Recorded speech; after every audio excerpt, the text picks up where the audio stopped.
Hey, boys and girls. Well, we finished where the red fern grows. I know. What did you think about it? I'm going to put something on Dojo about it and let you write a little bit about it and draw me a picture. It's a great book. It's one that you needed to read, and you can watch the movie sometimes, but I do know that it's very sad because I cry every time I read it. But sometimes life it can be sad, I guess. Well, we're gonna start a new novel on Monday. Okay, it's called The Homework Machine, and it's gonna be funny. Okay, we wanted to have some uplifting reading to instead of something sad. So, in social studies, I put a link for the Underground Railroad. This we would have studied the Underground Railroad, slavery, and which led into the Civil War and the reconstruction of our nation. So this month I'm going to be trying to find some things to post on Dojo that goes along with some of the social studies that we would have been doing. Nothing that you have to really work hard on, but it would, if you read it or watch the videos, then you'll have an idea of what we would have gotten into with social studies the rest of the year.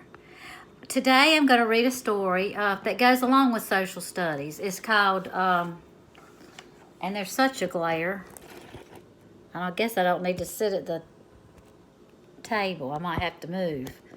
It's called Following the Drinking Gourd, and it has to do with the Underground Railroad. Okay? Trying to figure out how I can move around where we won't have so much of a glare and you can see the pictures. Because this time I'm going to show pictures because this book does have pictures. It's a read aloud that I would have done with you in class. There. Maybe that'll be better. It's chilly today, so I'm staying in.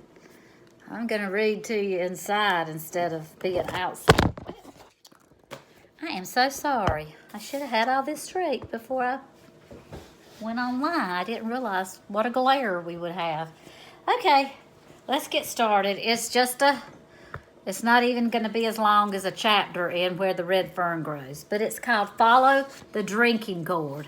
You can also pull this up online, also on probably YouTube. There's some different readings of it on there. If you notice, you'll see some African Americans like they're in a forest. Have you ever heard of the Underground Railroad? Was it a railroad? Did it have train tracks? Okay, let's see.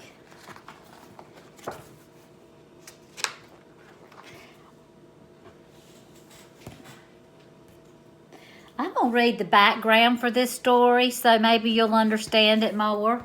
It says, in the early days of slavery in the United States, many slaves tried to escape their cruel bondage by fleeing north, usually to Canada. And if you remember, that's the country right above the United States, to freedom.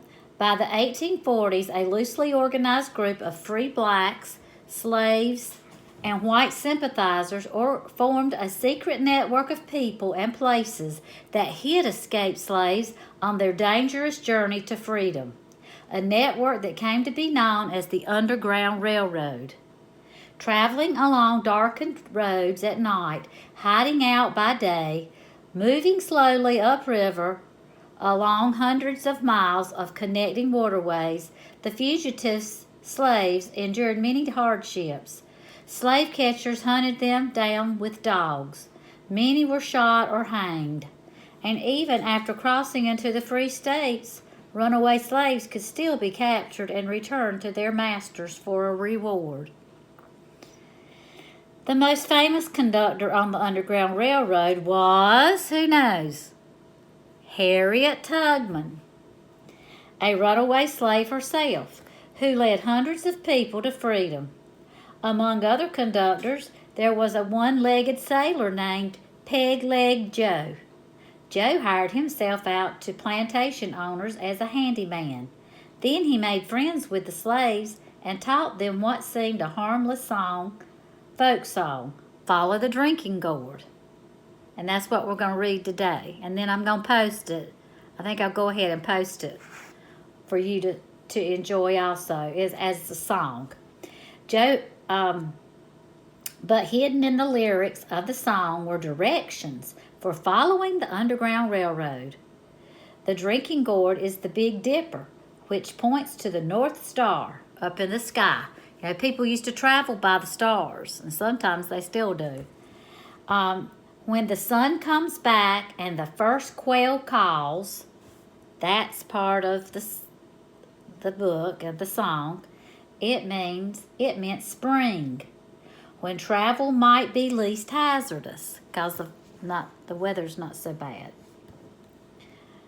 As the runaway slaves followed the stars north, they would come across marks Pegleg Joe had made in mud or in charcoal on the dead trees, a left foot and a peg foot, and they would know they were on the right trail. The river that ends between two hills was the Big P River. The second was the Tennessee River, and the Great Big River was the Ohio River, where Pegleg Joe would be waiting to ferry them across to the free states on the other side. From there, the fugitives were guided from one hiding place to the next until, with luck, they came to Canada or other safe places in the north. Okay? Now, if you'll recall, I'll do a little social studies lesson. There was already slavery, and we had talked about this during the colonies, when we had the colonies, and the South had the big farms, and they thought they needed the workers to be slaves so they could dictate to them and have them run their farms and have cheap labor, well, free labor. And so this became a big problem. So after the Revolutionary War, when we won our independence from England, this started festering. The North, the upper states like Maine, Massachusetts, up that way, they had a lot of manufacturing. The South, you recall, had the warm weather, and we had the big plantations or the big farms. But people, that's one reason that the Underground Railroad was formed, was to get the people to freedom, because the slaves were not being treated right, and they didn't have any freedoms like you and I have today. So this is part of what's going to lead up to another war, where the states that fought against the colonies, that fought against England, are actually states now, and they fight against themselves. And but this is the part about the slavery.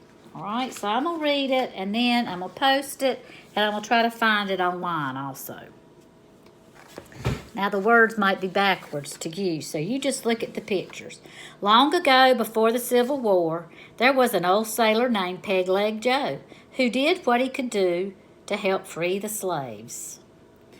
And if you see that house in the background, that's a picture of maybe a big old plantation house where the farms were.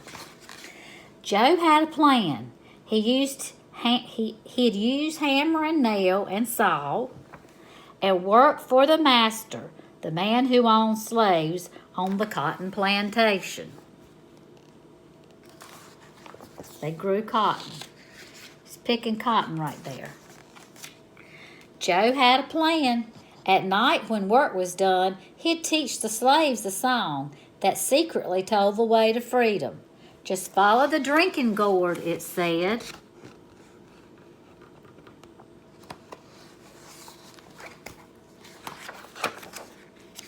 When the song was learned, we'll have to hold it and show you the picture at the end. When the song was learned and sung all day, Pegleg Joe would slip away to work for another master and teach the song again. So he didn't always stay in one place. He moved around because his goal was to tell them how to get to freedom. It wasn't actually to be a worker. One day, a slave named Molly saw her man James sold to another master. James would be taken away, their family torn apart. Just one more night together. There's the man being auctioned off. Isn't that sad that we treated other human beings like that? But this was a long time ago, like, hundreds of years ago. A quail called the trees that night. A quail, that's a bird, called in the trees that night. Molly and James remembered Joe's song. They sang it low. When the sun comes back and the first quail calls, follow the drinking gourd.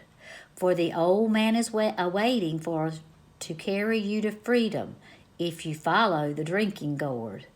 They looked to the sky and saw the stars. Remember, that means it's time to move along. You see the Big Dipper?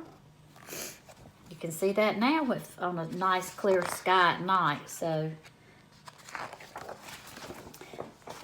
it was kind of like a code to help them know how to get to freedom. You're going to find out.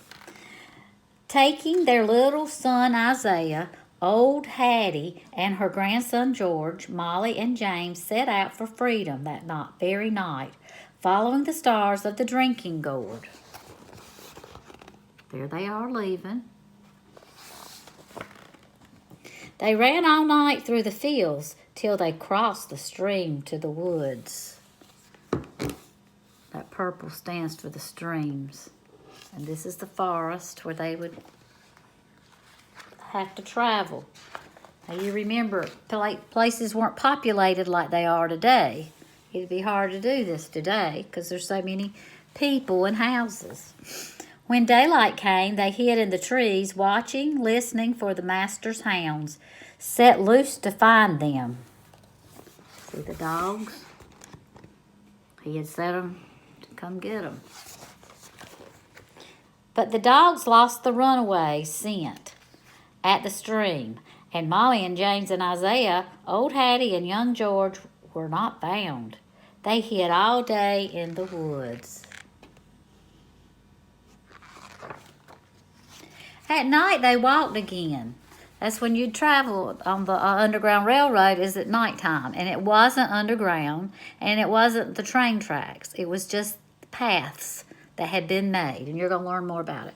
At night, they walked again, singing Joe's song and looking for the signs that marked the trail. The riverbank makes a very good road. The dead trees will show you the way. Left foot, peg foot, traveling on. Follow the drinking gourd.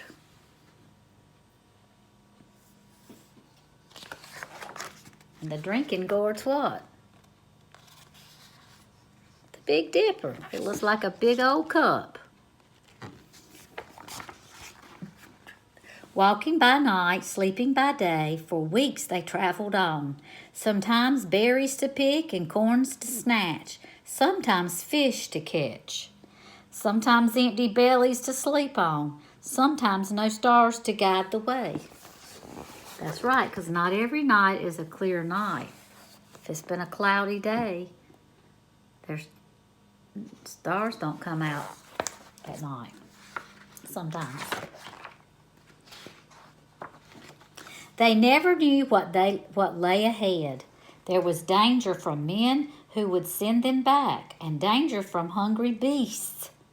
But sometimes a kind deed was done.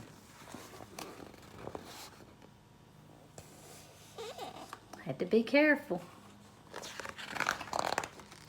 One day, as they hid in a thicket, a boy from a farm found them. In a bag of feed for the hogs in the wood, he brought bacon and corn, bread to share. Singing low, they traveled on. The river ends between two hills. Follow the drinking gourd. There's another river on the other side. Follow the drinking gourd.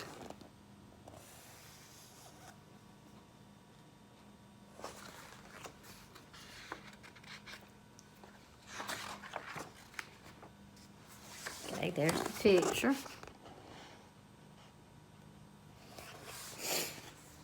On and on they followed the trail to the river's end. From the top of the hill they saw the new path, another river beneath the stars to lead them to Freedom Land. The drinking gourd led them on. The song was almost done. When the great big river meets the little river, follow the drinking gourd. For the old man is awaiting to carry you to freedom if you follow the drinking gourd. And that's where they were. The last, what they call leg of the trip. Almost to freedom. Let's hope they make it. Then they climbed the last hill. Down below was Peg Leg Joe, waiting at the wide Ohio River to carry them across. Their spirits rose when they saw the old man. Molly and James and Isaiah, old Hattie and George ran to the shore.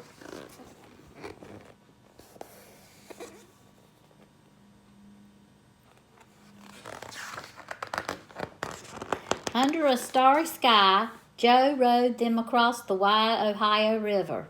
He told them of hiding places where they would be safe. A path of houses stretched like a train on a secret track leading north to Canada. He called it the Underground Railroad. It carried riders to freedom.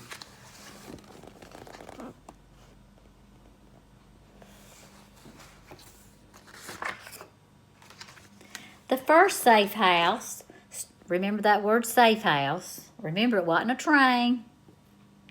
The first safe house stood on the hill. The lamp was lit, which meant it was safe to come. Ragged and weary they waited while Joe signaled low with a hoot like an owl. Then the door opened wide to welcome the freedom travelers. Okay, so these were called stations. And there were certain people, some were African Americans, some were white people that were they wanted the slaves to be free. And so they would have their lights on at their houses and they would let them come in, meaning that that was a safe place for them to stay along their way to Canada, along their way and travels to freedom. So they'd spend the night and give them food and things. They were rushed through the house to the barn, for the farmers knew there were slave catchers near. A trap door in the floor took them under the barn to hide till it was safe to move on. Then Peg Leg Joe went back to the river to meet others who followed the drinking gourd. So they would stay here till those slave catchers moved on. The people, they were up where nobody would find them. And they would be fed and cared for by the people that owned the home. With danger still near, too close to ease, the farmer sent the 5 travelers on. He drew a map that showed the way north on the midnight road to the next safe house, just over 2 hills. So then they were on their way to the next safe house. This time James called the signal, a hoot like an owl. That opened the door to a Quaker farm. The travelers were led to a secret room hidden behind shelves. So they traveled in the woods during the nighttime so they wouldn't be seen until they came to the next safe house. On their way, where? To freedom, usually Canada, because Canada didn't have slavery. They rested here for many days and healed their wounds. Soft beds, full meals, new clothes, hot baths washed away some fear and pain. Isaiah smiled. There he is getting his bath. Don't you know that feels good?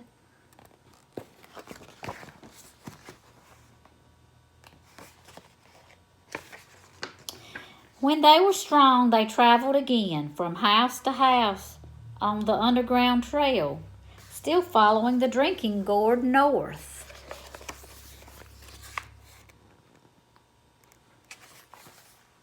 Sometimes they traveled on foot, sometimes by cart. The wagons they rode near their journeys in carried fruit to market and the runaways to freedom. So there were some kind people that helped them by disguising them in their wagons. And you know, if you travel in a forest, if you've ever walked outside, that's pretty rough on your feet. And, you know, traveling like they were traveling, they got scratched up and stuff and all that. So anyhow, they're on their last leg, and that's what happened. They were riding in a wagon that was carrying vegetables and things to market. At last, they came to the shores of Lake Erie. Molly and James and Isaiah, Old Hattie and young George climbed aboard the steamship that would carry them across to Canada to freedom. 5 more souls are safe, Old Hattie cried. The sun shone bright when they stepped on land. If you remember Lake Erie, the Great Lakes, I showed them to you before on the map, and they're all clustered up there near where we talked about, well, yeah, the Great Lakes are on the border of Canada. And Lake Erie's the one that they went across. They had followed the drinking gourd and made it safely to a free land. Now later on, we become a free land here in America, but not till after we go through the Civil War. Okay, I hope you enjoyed that story, and I'll try to find it and post it on Facebook, the one with the music. Have a good day. Bye.